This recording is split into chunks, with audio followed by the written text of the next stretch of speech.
I know I told you guys in the victory lap, let's not celebrate too long. Let's get to business. But I lied. All I did was celebrate all week long, baby. Them 6-1 New York Football Giants. Shout out to the Teddy. But yeah,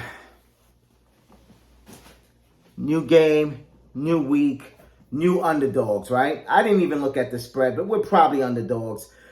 This Sunday, the two most shocking teams, the two teams that just wowed everybody, the Seattle Seahawks and the New York Giants. We had a coaching change in New York that shook things up. You had a quarterback change in Seattle that caught us slipping. Daniel Jones is the hardest working quarterback in the NFL. Geno Smith is the second hardest working quarterback in the NFL. It's that kind of battle coming up. Now we're down. We don't have Neal, we don't have Bellinger, we never have receivers. Slayton's showing up, but in general we don't have receivers. Kenny Galladay still hurts. Kadarius Toney just got traded. So it's a good thing I waited to make this video. So I guess that proves that point. There was just bad locker room chemistry there. It sucks because that guy had a lot of talent, but hats off to Kadarius Toney. Thank you for the little stint you gave us. And I wish you the best with Kansas City. You got a great quarterback in Pat Mahomes. But you are no more. This is about this team right here. This Sunday, we got something to prove again. We're going to Seattle. It's not an easy place to play. And Geno has a chip on his shoulder. So if we think Geno Smith is going to lay down for us, he's not. He hasn't been laying down all season. And let me tell you, if there's one game right now on his radar, it's this game. The team that left me hanging dry. The team that didn't believe in me over Eli Manning. Listen, Eli Manning should have never been benched. Okay? Never. So don't take it to your head, Geno, because you've had a pretty lackluster career, to say the least. The Seattle Seahawks, I hate this team.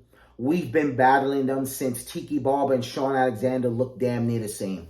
It goes back to those days. We were battling them back then when they had Matt Hasselbeck, and it was good times, we had that famous game where Jay Feely just missed every damn field goal possible. I mean, even the game where you had Jeremy Shockey like this. We missed the kick, dude, it was... that game was bad. And then Pete Carroll, his entrance to the NFL, his first season, one of his notable wins was against the New York Football Giants, 2011. The year we won the Super Bowl. He came in and Victor Cruz had an amazing, tip-up catch over Sherman and the safety that they had. I forgot the safety's name. That safety that they had. Was it Cam Chancellor? Yeah, it was Cam Chancellor and Richard Sherman. They both pretty much got Scooby-Doo by Victor Cruz. So we go back with this team. This ain't a new rivalry. But I'll say this. Pete Carroll has had the Giants' number since he's been the coach of the Seahawks. And I think it's time to change that this week. I understand that every team in the NFC has a shot. I understand that the only powerhouse in the NFC is the Eagles. They're 6-0. We're 6-1. They beat the Vikings, but they haven't played us yet. They have not played us. And yeah, I know that one loss was to Dallas. One, our team wasn't at its full potential the way they're playing right now. Two, we played them again. Beat me once, you can fool me. Beat me twice, you've proven a point. Anybody could get lucky once.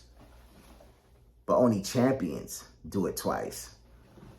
So bring it on to Thanksgiving, Dallas. If you're better than us, prove it. Sweep us if you're better than us. But right now, we're not worried about those guys. We're looking down. Last time I checked, we're 6-1. We're second place in our division. We're second place. We're only one game behind. Philadelphia has two easy-ass teams coming up. We have a bye week, and we have another team that, whatever. We'll get to that when we get to that. So right now, we have to take care of business, guys. Seattle Seahawks, you don't want this smoke. We're going there with this new team, with this swagger, with this fucking fight. This fight every week. Week in, week out. The fight this team has. last week to just come out and score so quick. I said we have something cooking. Then we had what we had, right? Then we had a ball game. But primarily, we came out hot last week. And if we can just keep that going for all 4 quarters of the game, we're going to need that to take this team out. We haven't blown anybody out. Every game's been a 1-score game.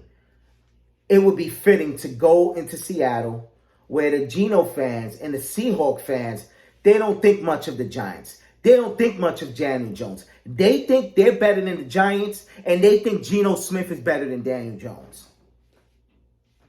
So I say this is the week. I've literally had my friends in the podcast. I have a podcast I'm on Twitch. I got to share you. I'm going to make a separate video and share that with you guys. Everybody in there just gave the credit to my coach. No respect to the players. The players have to play. If the coach mattered that much, why is Donovan McNabb ringless? Why is Michael Vick ringless? Why is Alex Smith ringless? Why is Tony Romo ringless? Oh, yeah, he had the clapper. But before the clapper, he had Bill Parcells. So don't give me that shit. Don't give me that shit. I know the coach means everything, but why are the Patriots not as great as they were? They got the coach. They're missing the PP. They're missing their quarterback. Don't give me that shit. The coach. The coach made a difference, but the players are still on the field. The coach is basically the guy behind the driving wheel.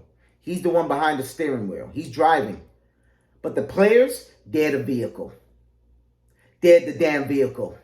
We work together. So New York Giants fans, stand up and show out this Sunday because we're not given a chance. And I know this is going to be a tough game. I know it. And we're probably going to battle in every game this season. But if we can win this game, we've really put ourselves in a phenomenal spot, dude. We're still going to be good at 6-2.